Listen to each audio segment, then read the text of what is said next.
There's no such thing as sight reading.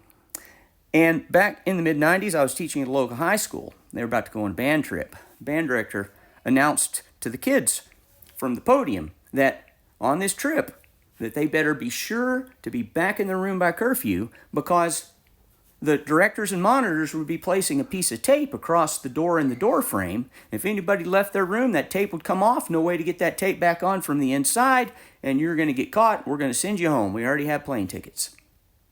Well, I thought about that for about 2 seconds and went, well, that's not going to work. They would have never even tried that with us back in the 80s. We would have worked around that like nobody would have fallen for that. That's certainly the kids are going to be able to work around that silly little thing. Piece of tape's not going to have any effect. But then when my students came to the lessons, they were dejected. We're not going to have any fun on this trip. Well, first of all, you shouldn't be sneaking out of your room in the first place, but putting that tape on the door is completely irrelevant. They're like, well, what do you mean? But if we leave, the tape comes off. Can't get it back on the inside. I said, it doesn't matter. The tape's irrelevant. The tape is not the problem you're trying to solve. They're like, well, what do? We go out the window? We can't go out the window in a hotel room. Once again, don't sneak out, but that tape's going to have no effect at all, right? Well, do we pay somebody to put the tape back on? You don't have to pay anybody to put the tape back on. The tape doesn't matter. That's not the goal you're trying to achieve. That's not the problem you're trying to solve.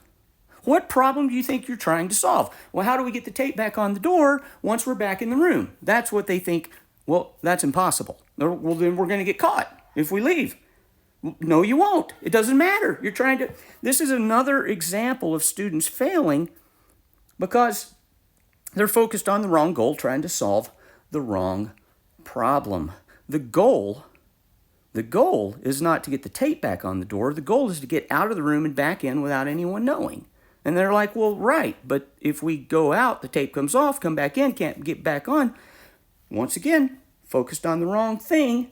Now, you directors, I'm about to